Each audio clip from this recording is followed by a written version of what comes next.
तो दोस्तों आज मैं बात करने वाला हूँ बिहार सिविल कोड चपरासी या अर्दली के लिए बेस्ट पुस्तक के बारे में, जो कि चक्षु प्रकाशन के द्वारा प्रकाशित की गई है। दोस्तों इस पुस्तक को बहुत ही अनुभवी लोगों के द्वारा तैयार किया गया है और ये जो पुस्तक है ये 100% आपके सिलेबस के पैटर्न पे आधारित है। इस पुस्तक में आपको 2350 से अधिक बहुविकल्पीय प्रश्न मिल जाते हैं, जिसका कि आपको उत्तर व्याख्या के सहित मिल जाएगा आपको और साथ ही आपको 30 प्रैक्टिस सेट भी मिल जाते हैं, जिसका भी उत्तर आपको व्याख्या के सहित आपको उसका हल मिल जाता है। तो ये बहुत अच्छी बात है कि इस पुस्तक में आपको 2350 प्लस बहुविकल्पीय प्रश्न भी देखने को मिलते हैं, साथ ही 30 प्रैक्टिस सेट भी मिलते हैं। तो दोस्तों किसी भी एग्जाम को क्रैक करने के लिए प्रैक्टिस सेट्स को लगाना बहुत ज़रूरी होता है और ये बेनिफिट आपको इस पुस्तक में मिलता है। दोस्तों इस पुस्तक में आपको सिलेबस भी बहुत ही अच्छे ढंग से समझाया हुआ है, जो कि आप इसमें देख पा रहे होंगे और आप नीचे आएँगे तो आपको मैं नीचे भी दिखा देता हूँ कि यहाँ पे आपको प्रैक्टिस सेट्स किस प्रकार से दिए गए हैं। तो इस तरह से आपको प्रैक्टिस सेट्स दिए गए हैं और प्रैक्टिस सेट के बाद आपको जो उत्तर है वो एकदम व्याख्या के सहित आपको उत्तर भी मिल जाते हैं। तो ये बहुत ही अच्छी बुक है पूरे मार्केट में। अगर आप इस बुक को खरीदना चाहते हैं तो डिस्क्रिप्शन में आपको लिंक मिल जाएगा और आप ऑफलाइन जाके भी मार्केट से खरीद सकते हैं इस बुक को। तो गाइस स्टार्ट करते हैं आज के क्लास को अब। तो आज हम पढ़ने वाले हैं कंप्यूटर के 5th जनरेशन को, ठीक है? तो कंप्यूटर के 5th जनरेशन में क्या-क्या है हर एक चीज़ को हम अच्छे से समझेंगे क्योंकि सबसे ज़्यादा क्वेश्चन जो है आपका कंप्यूटर के 5th जनरेशन से ही एग्ज़ाम में अक्सर पूछे जाते हैं। तो काफ़ी इम्पोर्टेंट है आज का क्लास आप लोग के लिए। तो आज के क्लास को पूरा कंप्लीट ज़रूर देखिएगा, वरना बहुत सारे क्वेश्चन हो सकते हैं एग्ज़ाम में आए और आप फिर आप इसका जवाब ना कर पाएँ, तो बेहतर है कि आप इस क्लास को पूरा कंप्लीट ज़रूर कीजिएगा। आज का क्लास ज़्यादा बड़ा नहीं होगा और नेक्स्ट क्लास ज़रूर से कर लीजिएगा क्योंकि उसमें जो है आपका बहुत सारे जो है मल्टीपल चॉइस क्वेश्चन जो होते हैं ऑब्जेक्टिव टाइप क्वेश्चन, जिसे हिंदी में वस्तुनिष्ठ प्रश्न कहा जाता है, तो वो आपके कराने वाला हूँ मैं। तो वो आपके हो जाएँगे नेक्स्ट क्लास में, ठीक है? अभी मैं थोड़ा बिज़ी चल रहा हूँ तो अभी मैं क्वेश्चन तैयार नहीं कर पाया हूँ, लेकिन नेक्स्ट क्लास जो होगा उसमें आपका वो क्वेश्चन मैं तैयार कर दूँगा। फिर आपका जो है वो मैं करवा दूँगा। आपका सारा जो भी ऑब्जेक्टिव है, इम्पोर्टेंट ऑब्जेक्टिव्स वो सारे मैं करवा दूँगा। ठीक है? तो चलिए स्टार्ट करते हैं। तो कंप्यूटर का जो 5th जनरेशन है उसका उपयोग बहुत बड़े लेवल पे होने लगा। आज भी जो है हम यूज़ करते हैं वो कंप्यूटर का 5th जनरेशन का जो कंप्यूटर है, लैपटॉप जो है ये सब क्या है 5th जनरेशन के कंप्यूटर हैं। ठीक है? तो चौथी पीढ़ी के कंप्यूटर में बहुत सारी लिमिटेशंस थी, ठीक है? बहुत सारी कमियाँ थी, तो उन सारी लिमिटेशंस और कमियों को जो है 5th जनरेशन में दूर कर दिया गया, ठीक है? अब इस 5th जनरेशन के कंप्यूटर में एक साथ हम मल्टीटास्किंग कर सकते थे, यानी काफ़ी ज़्यादा पावरफुल हो चुका था हमारा कंप्यूटर किस जनरेशन में 5th जनरेशन में, ठीक है? तो 1984 के बाद के समय के कंप्यूटर को जो है 5th जनरेशन माना गया है, ठीक है? और अभी भी चल रहा है। तो इसमें भविष्य में आने वाले कंप्यूटर टेक्नोलॉजी जैसे अधिक powerful, fast, high tech and high memory capacity वाले कंप्यूटर को शामिल किया गया है। इसमें साधारण माइक्रो प्रोसेसर की जगह पे ultra large scale integrated micro processor का यूज़ किया गया। Ultra large scale integrated micro processor, ठीक है? इसे हम यूएलएसआई भी कहते हैं, ठीक है?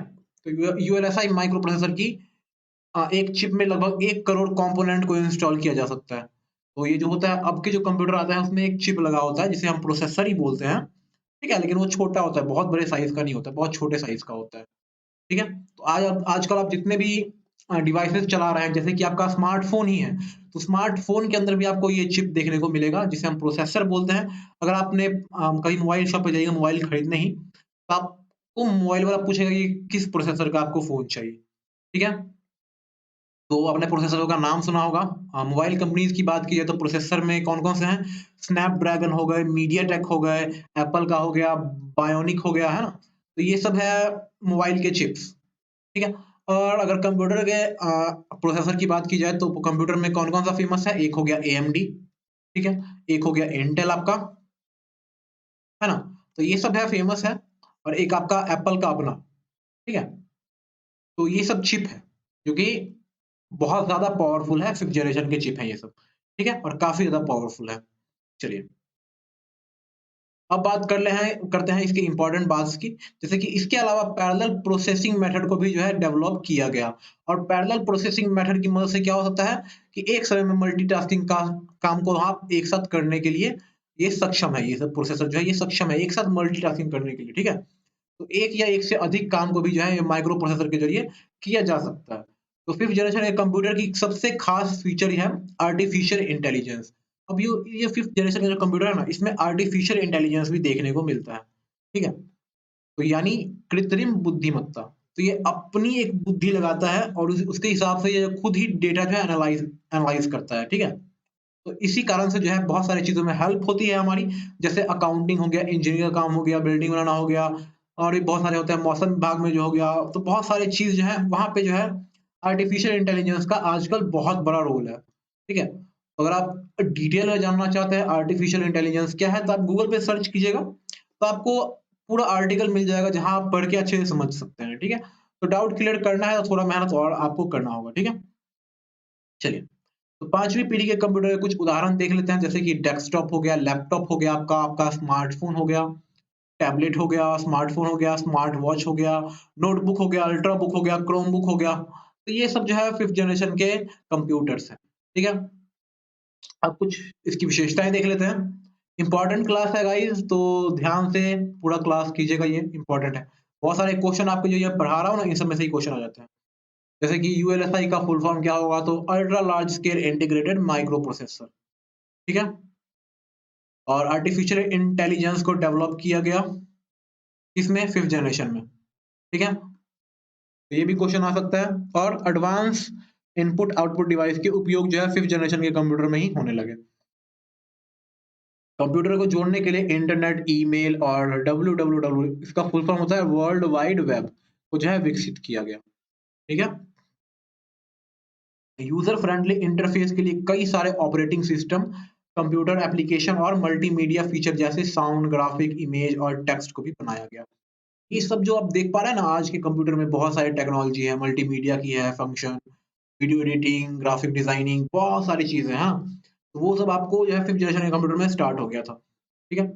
और बहुत सारे लैंग्वेज भी है जैसे कि सी, सी प्लस प्लस, जावा, डॉट नेट, एचटीएमएल, एएसपी जैसे जो हाई लेवल लैंग्वेज है जिसका इस्तेमाल बहुत बड़े-बड़े प्रोग्राम करने में, गेम बनाने में होता है, वेबसाइट बनाने में होता है, ठीक है? तो इन सब में जिन प्रोग्रामिंग लैंग्वेज का यूज़ होता है वो आपको 5th जनरेशन के कंप्यूटर में देखने को मिलता है, ठीक है?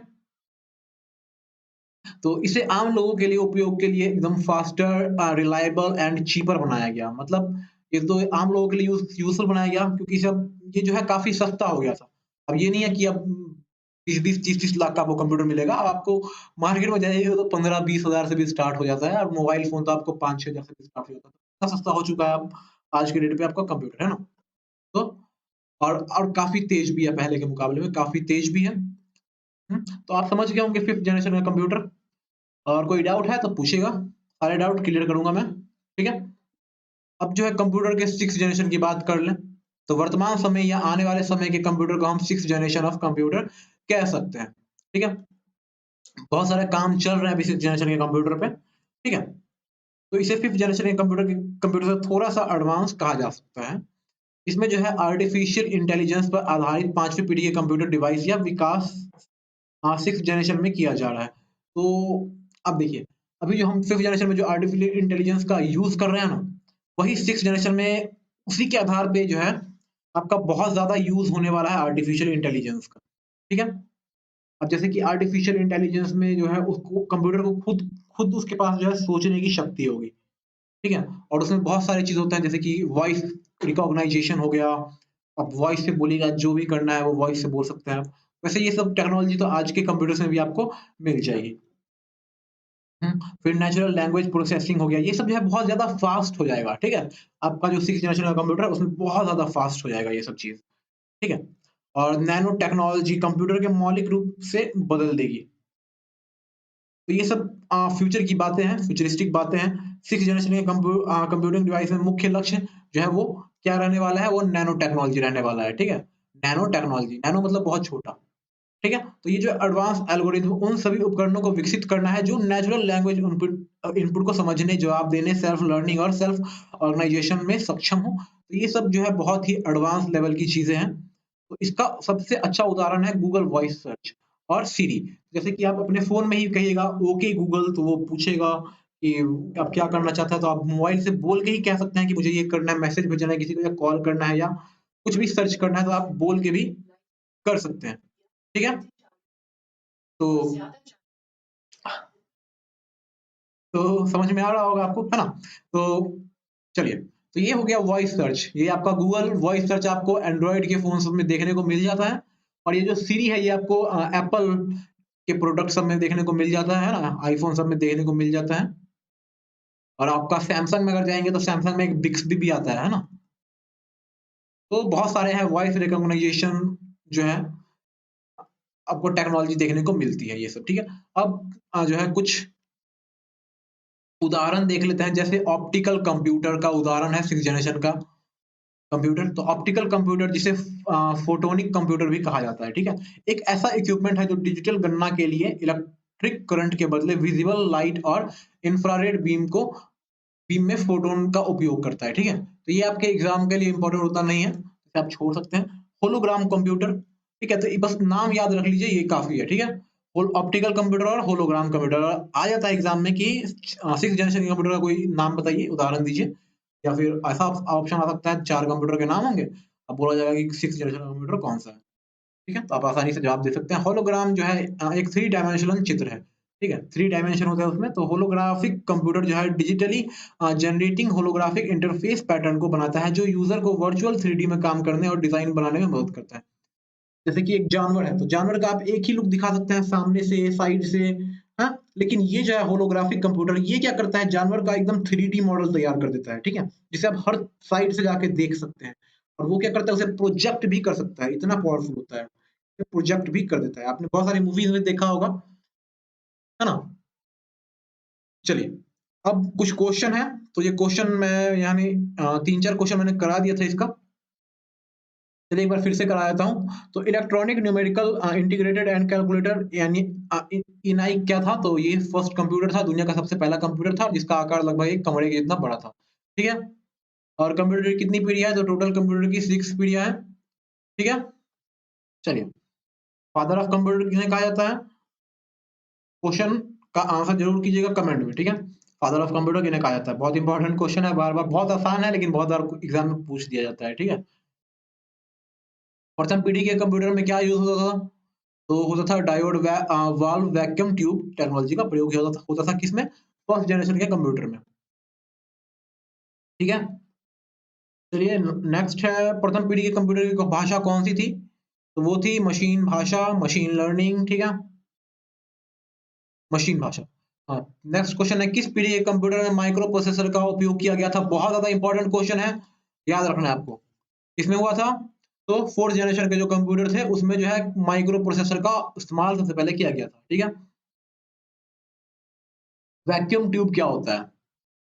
तो वैक्यूम ट्यूब क्या होता है? एक निर्वात नली होती है, इसका उपयोग प्रथम पीढ़ी के कंप्यूटर में किया गया था, ठीक है?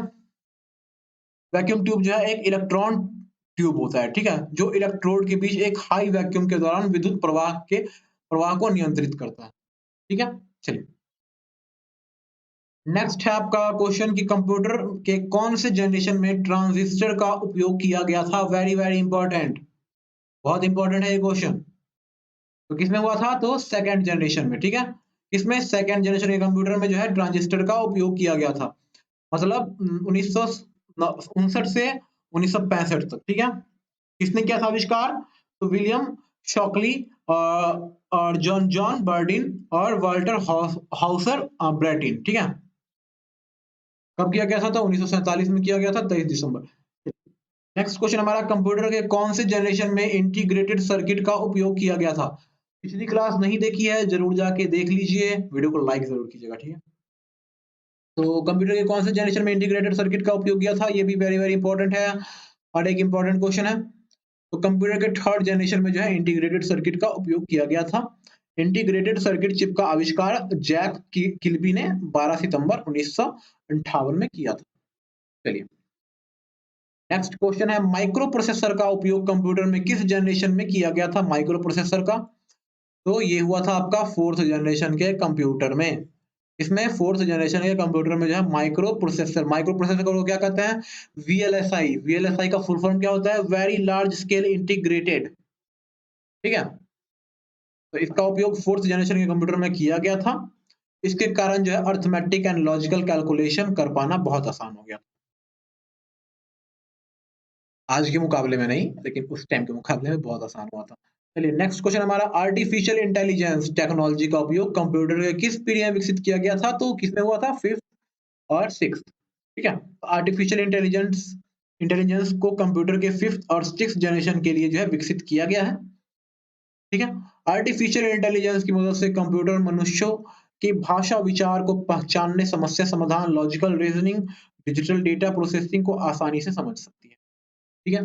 तो ये हो गया आपका आज का क्लास। नेक्स्ट क्लास में हम कंप्यूटर के जनरेशन के ऊपर क्वेश्चन आंसर करने वाले हैं। तो उसमें क्वेश्चन बनाने में थोड़ा मुझे हो सकता है कि कल भर पूरा टाइम लग जाए। तो परसों आपका क्लास आ जाएगा वो, तो उस क्लास को ज़रूर अटेंड कीजिएगा। ठीक है? वो क्लास जो होगा आपका पूरे यूट्यूब पर जितने भी चैनल पे आपको भले पढ़ाई करने को मिल रहे होंगे, लेकिन सबसे ज़्यादा इम्पोर्टेंट वो क्लास होने वाला है जो कि परसों आपका आएगा।